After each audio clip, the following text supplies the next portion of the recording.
Namaste and welcome students in my fourth lecture of chapter 4. Dear students, in my last lecture I have discussed about ABC part of exercise of chapter 4. Today I am going to discuss question answer of chapter 4 which are as follows. Here the question answer of chapter 4. D part of the exercise. Answer the following questions I am going to discuss today. Question number 1. Which two important lessons can you learn from Neeraj and Aisha's neighborhood? कौन से दो सीख आपको मिलती है नीरज और आयशा के पड़ोसियों से? दो आपको कौन सी ऐसी बातें सीखनी चाहिए नीरज के पड़ोसी से और आयशा के पड़ोसियों से? नेबरहुड मतलब पड़ोस. The answer is the two lessons are, first point, a house may be big or small, it may be in a village or in a city, but the house and its surroundings must be clean and safe. And the second point is, we should throw garbage in dustbin. These are the 2 points which we should take lesson from their neighborhood. पहला point है, घर चाहे बड़ा हो या छोटा, गांव में हो या शहर में, घर और उसके आसपास का जो इलाका है, जो आसपास के जो क्षेत्र है, आसपास का जो एरिया है, वो साफ होना चाहिए और सेफ होना चाहिए. ये ज्यादा जरूरी है. दूसरा पॉइंट है, हमें गार्बेज को कहाँ फेंकना चाहिए? डस्टबिन में फेंकना चाहिए. We should always throw garbage in dustbin. This is the answer of question number 1. Now let us discuss question number 2. List 3 dangers that are posed by open garbage heaps. तीन ऐसे कौन से खतरे हैं जो कि यदि हम कचरे को खुला रखेंगे, कचरे के ढेर जो खुले में रहेंगे, उससे 3 खतरे को बताइए. वो 3 कौन से खतरे हो सकते हैं हमारे जिंदगी के लिए? Children, the 3 dangers are as follows. पहला, first is it harms the people and the environment. First point है बेटा कि यह लोगों को और आसपास के माहौल को क्या करता है? हार्म करता है. हार्म मतलब हानि करना. यह लोगों के लिए और माहौल के लिए, आसपास का जो वातावरण, इन्वायरमेंट का मतलब होता है वातावरण, वो लोगों के लिए और लोगों के आसपास जो वातावरण है उसके लिए हानिकारक होता है. Second point is flies mosquitoes breed on the garbage. आप जानते हो, जब चारों तरफ कचरे का ढेर रहेगा खुले में, तो खुले कचरे के ढेर में क्या होता है? मक्खी, मच्छर, ये सब वहां पे जन्म लेते हैं, पनपते हैं. Third point, it causes many diseases like malaria, dengue, cholera etcetera. जिससे क्या होता है? बहुत सारी बीमारियां होती है, जैसे मलेरिया हुआ, डेंगू हुआ, कॉलरा हुआ, बहुत सारी कम्युनिकेबल डिजीजेज होती हैं. फ्लाइज एंड मॉस्किटो जब ब्रीड करते हैं गार्बेज पे, तो इसलिए ये 3 खतरे हैं जो हमारे लिए ओपन गार्बेज जब रहेगा, उसकी ढेर लगी रहेगी, तो हमारे जीवन के लिए 3 खतरे रहेंगे, हमारे जीवन और हमारे आसपास के माहौल जो है, वातावरण, उसके लिए. So this is the answer of question number 2. Now we shall move to question number 3. The question number 3 is, how do you ensure that your home is neat and clean at all times. कैसे आप इस बात को सुनिश्चित करेंगे? Ensure मतलब सुनिश्चित करना. इंश्योर का मतलब किसी चीज को सुनिश्चित करना, इस बात को सही ढंग से लागू करना. कैसे आप इस बात को सही ढंग से इत्मीनान होंगे कि हमारा घर जो है हमेशा साफ सुथरा रहे? उसके लिए कौन से कदम आप उठाएंगे? How do you ensure that your home is neat and clean at all times. हर समय हमारा घर साफ सुथरा हो, इस बात के लिए आपको क्या करेंगे कि ऐसा महसूस हो कि हमारा घर हमेशा साफ सुथरा हो? कैसे इस बात को सुनिश्चित करेंगे कि हमारा घर साफ सुथरा हो? Answer is, children, I will ensure by taking following steps. ये सारे स्टेप्स को जब हम लेंगे, इस सारे स्टेप्स को हम फॉलो करेंगे, तो हम इस बात की गारंटी और इंश्योर होंगे कि हमारा घर साफ सुथरा है. First point is, children, floors will be wiped with disinfectant. हम अपने घर के जो फर्श होते हैं, जो जमीन होती है घर के अंदर की, उसको हम फ्लोर कहते हैं। फ्लोर को क्या करेंगे हम, उस पे साफ सफाई करेंगे, वाइप्ड विथ डिसइंफेक्टेंट। उसमें जो पोछा लगाना जिसे कहते हैं, किसी से पोछा लगाएंगे, डिसइंफेक्टेंट से। जैसे आप फिनाइल, लाइजोल, आप देखते हो बहुत सारे स्टार्स आजकल लाइजोल का प्रचार करते हैं। तो ये सारे जो चीजें हैं फ्लोर क्लीनर, ये डिसइंफेक्टेंट है। ये जो इन्फेक्शन की चीजें होती है, जो बैक्टीरिया होती है, उसको मार देते हैं। तो first of all we should follow floors will be wiped with disinfectant. इस जमीन पे हम पोछा लगाएंगे फिनाइल से, लाइजोल से या दूसरे डिसइंफेक्टेंट से। डिसइंफेक्टेंट वो चीजें होती है जिससे बैक्टीरिया खत्म हो जाए हमारे फ्लोर की। तो हमारा फ्लोर भी साफ हो जाएगा और हमारे फर्श पे जो भी दिन भर में बैक्टीरिया जर्म्स जो होते हैं वो खत्म हो जाएंगे। दिन भर में जो जर्म्स होते हैं वो सब भी खत्म हो जाएंगे। Second point is furniture and other things will be dusted every day. हमारे घर में फर्नीचर होती है और भी बहुत सारी घर में सामान होती है, पलंग होता है और भी चीज, उसको डेली क्या करना है, डस्टिंग करना। डस्टिंग करना मतलब उसको साफ करना, क्योंकि दिन भर में क्या होता है उस पर धूल की परत जम जाती है। तो जब हम उसे साफ करेंगे तो हम इस बात के लिए इंश्योर होंगे कि हमारा घर साफ सुथरा है। And the third point is things will be kept at proper places. हमें अपने घर में क्या रखना चाहिए, हम अपने घर में सभी चीजों को प्रॉपर प्लेस पे रखेंगे ताकि हमारा घर बिल्कुल सुव्यवस्थित ढंग से, सुंदर ढंग से और साफ सुथरे ढंग से दिखे। तो things will be kept at proper places.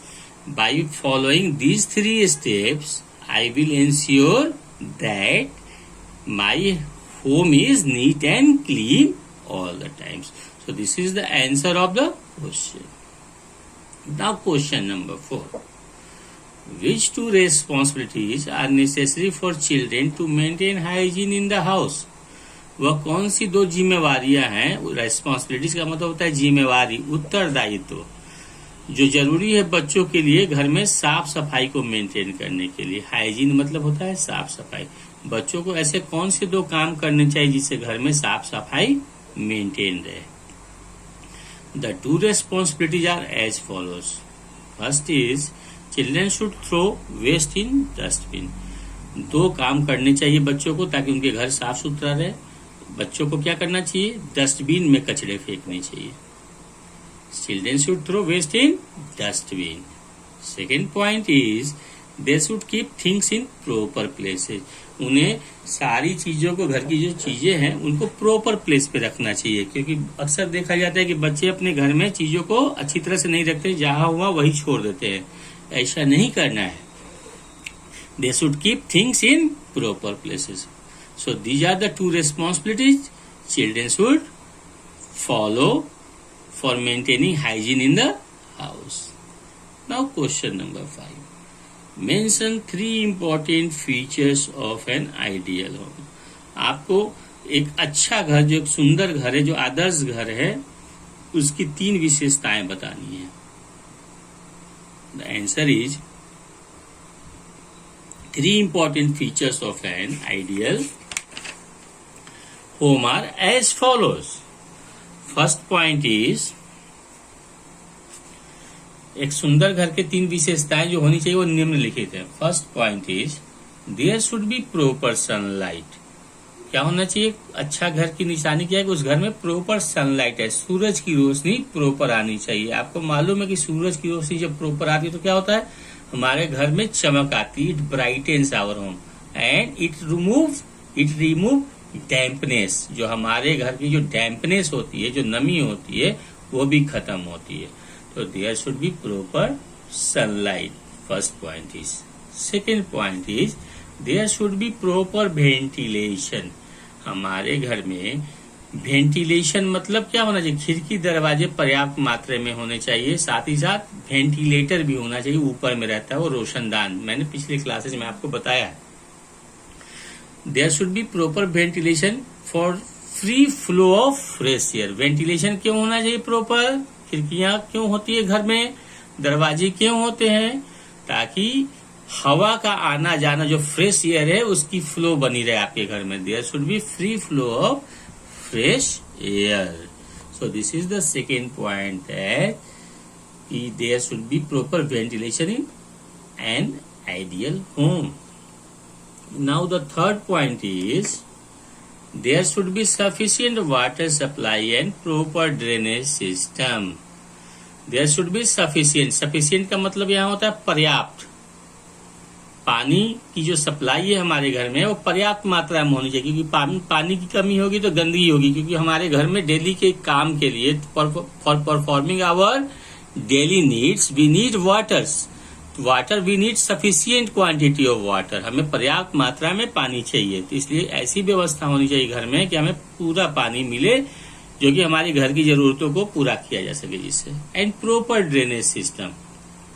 आप जानते हो चिल्ड्रेन कि जब घर में प्रॉपर वाटर सप्लाई होगा तो उस पानी का जो हम यूज करेंगे तो उसके निकलने का भी प्रॉपर सिस्टम होना चाहिए, ड्रेनेज सिस्टम, तभी वो घर से बाहर निकलेगा पानी. यदि घर से पानी बाहर नहीं निकलेगा तो घर के अंदर क्या होगा, यदि पानी जमा होगा तो वहां पे बहुत सारे प्रॉब्लम्स हो जाएगी. वहां क्या क्या प्रॉब्लम हो सकती है, वहां जो जर्म्स है उनकी ब्रीडिंग होगी, ठीक है, मॉस्किटोज, फ्लाइज, ये सब होंगे. हमारे घर में डैम्पनेस होगा जिससे क्या होगा, प्रॉब्लम हो जाएगी. इसलिए प्रॉपर ड्रेनेज सिस्टम भी होना चाहिए घर के अंदर. प्रॉपर नाली होनी चाहिए, नाले जिसके कहते हैं प्रॉपर ड्रेनेज सिस्टम, जिससे कि घर का जो पानी है वो अलग अलग जगहों पर चैम्बर बना करके उसको हम घर से बाहर करते हैं. To keep the dirty water out. This is the purpose of the proper drainage system. Now 6. How can you help in reducing the amount of waste thrown from your home each day. कैसे आप अपने घर में जो रोज कचरे निकलते हैं उसको कम करोगे. जो प्रतिदिन आपके घर में कचरे जो आप फेंकते हो तो वो कचरे बहुत ज्यादा होते हैं, उसकी मात्रा को कैसे आप कम करोगे, ये आपको इस क्वेश्चन में पूछा गया है. तो आपको लिखना है, I will separate those items that can be reused और recycled to reduce the amount of garbage. हम उन सामानों को छाट लेंगे, अलग कर लेंगे जो जिसका कि दोबारा हम प्रयोग कर सकते, जिसको हम रीयूज कर सकते हैं, जिसको हम रिसाइकिल कर सकते हैं. ऐसे रिसाइकलिंग वाले चीजों को हम कबाड़ी वाले से बेचते भी हैं, जिससे क्या होगा, हमारे घर के जो कचरे हैं उसकी मात्रा जो है वो कम हो जाएगी. सो आई विल सेपरेट. पहले तो सेपरेट वैसे आइटम्स को करेंगे जो कि रीयूज हो जाए, रिसाइकिल हो जाए, ताकि वो गार्बेज की अमाउंट कम हो. This is the answer of question number 6. Now I am going to discuss answer of question number 7. This is the last question. Are clean surroundings as important as a clean house? Keep 3 arguments in favor of your answer. Children, in this question यह पूछा गया है कि क्या एक साफ सुथरा घर के साथ साथ आसपास का साफ सुथरा वातावरण भी जरूरी है. यदि जरूरी है तो इसके फेवर में 3 पॉइंट्स लिखिए.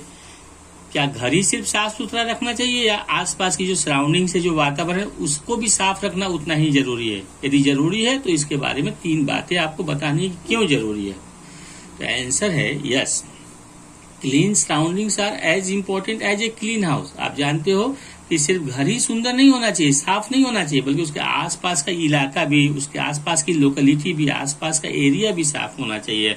आसपास का माहौल जो होना चाहिए वो साफ सुथरा होना चाहिए. चिल्ड्रन, तो ये 3 पॉइंट्स हैं. It keeps house as well as surroundings clean, safe and beautiful. इससे क्या होता है, हमारा घर भी साफ सुथरा दिखता है और हमारे आसपास का जो माहौल है, हमारे आसपास की जो क्षेत्र है वह भी साफ और सेफ दिखता है. क्यों सेफ फील होते, क्यों करते हैं, क्योंकि यहाँ पर बहुत सारे जो जर्म्स है वो ब्रीड नहीं होते, मॉस्किटोज, फ्लाइज नहीं होते, और हमारा पूरा लोकेलिटी जो होता है क्या होता है, ब्यूटीफुल दिखता है, सुंदर दिखता है. कोई भी बाहर से भी आता है तो बोलता है कि बहुत ही नीट एंड क्लीन एरिया है. सब लोग बहुत ही कॉन्शियस है, जागरूक है. ठीक है. तो आजकल आप जानते हो हमारे प्रधानमंत्री जी ने एक अभियान भी चलाया है, स्वच्छ भारत स्वस्थ भारत. तो हमें स्वच्छ हम रखेंगे अपने घर को और अपने आसपास के माहौल को, तभी हमारा जो लोकेशन होगा, हमारा जो आसपास का इलाका वो स्वस्थ भी होगा और सुंदर भी दिखेगा. Now second point is it keeps the environment pollution free. इससे हमारा जो वातावरण होता है वहां का शुद्ध होता है, पोल्यूशन फ्री होता है, उसमें कोई भी प्रदूषण नहीं होता है. And third one is it prevents from many infectious diseases. और इससे बहुत सारी इन्फेक्शियस डिजीजेज होती है जो एक दूसरे में फैलती है वो भी नहीं होगी. प्रिवेंट मतलब वो भी वो रोकना, प्रिवेंट का मतलब रोकना होता है. It prevents from many infectious diseases. So these are the 3 points of answer number 7. Now your question answer part is over, children. Now I am going to discuss about the map skill. Children, I am going to discuss about the map skill of this chapter. Here you see that this is the map skill in the page number 33. This is page number 33. Children, I will send you the photo of the question answer to all of you, and you have to just write down the answer in question and answer in your copy, and you have to do map skill in your map. I will send you the photo of this page also, so that it will be easy for you to do map skill. In page number 33 you have to do map skill. First, in map skill, on a political map of India, you have to locate, color and mark a state where Taj Mahal is located. Children, you have to locate the place where you have to locate the state where Taj Mahal is located. So children, you know that where is the Taj Mahal located? Taj Mahal is located in Uttar Pradesh. It is in where? It is in Agra. It is in Agra. You know that, children, this is the area of Uttar Pradesh. This is the Uttar Pradesh. This location is the Uttar Pradesh. Here is the Agra. So you will mark here. It is in Uttar Pradesh. The whole area. This is the Uttar Pradesh. Okay, children. So you will mark in the map Uttar Pradesh. You will write Uttar Pradesh. Uttar Pradesh. Clear. Second is state which celebrates Baisakhi. आप जानते हो children, map को करने के लिए आप अपने book का पेज नंबर 8 का हेल्प ले सकते हो। Take help of book page number 108 में सारे जगह सारे स्टेट के नाम लिखे हुए दिया हुआ है। आप उससे भी उस प्लेस की लोकेशन को समझ सकते हो, कौन सा स्टेट कहाँ है।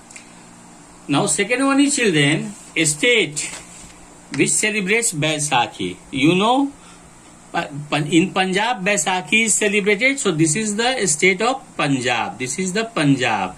You will have to write here. This is the Punjab. I have put arrow also. This is the Punjab, and you have to. This location is Punjab, where Baisakhi is celebrated. Third is a state that receives snowfall. वह state का आपको नाम बताना है जहां पर snowfall होती है। तो there are so many states where there is a snowfall. Here you will write Himachal Pradesh. Himachal Pradesh में स्नोफॉल होता है, तो you can write here this is the Himachal Pradesh. I have written Himachal Pradesh in answer in the map. Okay, a state, next one is the a state close to the sea. एक स्टेट का नाम लिखना आपको जो समुद्र के पास है, किनारे है। तो here you write Tamil Nadu. This is the Tamil Nadu, area of Tamil Nadu which is close to the sea. Now next one, a state in the desert. There are so many states in the desert like Gujarat and Rajasthan. So I have written here this is the Rajasthan. This is the Rajasthan and this is the area where the what where there is a desert. ये राजस्थान का जो इलाका है इसमें dessert है, ये state है राजस्थान, हमने यहाँ मार्क किया है। In this way you have to do your map skill, and for taking help you may take help of page number 108 for your map skill. Okay children, now let us move to your class work and homework. Children, your class work is do map skill of chapter 4। आपको class work में map skill करना है, जो मैंने अभी बताया है। उसकी हेल्प के लिए आप पेज नंबर 8 बुक का देख सकते हो, या मैंने जो दिखाया है अभी फिर से मैं एक बार दिखा रहा हूँ। उत्तर प्रदेश, आगरा, राजस्थान जहाँ पे डेजर्ट है, पंजाब जहाँ बैसाखी मनाई जाती है, तमिलनाडु जो कि क्लोज टू सी है, एंड हिमाचल प्रदेश जहाँ पे रेनफॉल, जहाँ स्नोफॉल होता है। स्नोफॉल मतलब बर्फबारी, जहाँ बर्फ गिरते हैं। सो this is your map skill of chapter 4 classwork. In your homework, write question answer of chapter 4 in copy. आपको क्वेश्चन आंसर चैप्टर 4 का कॉपी में लिखना है, ये आपका होमवर्क है। Understand children? मैं फोटो भी भेजूंगा आपको क्वेश्चन आंसर का, जिससे कि आप क्वेश्चन आंसर लिखने में आपको सुविधा होगी। That's all for the children. Have a nice day. Thank you.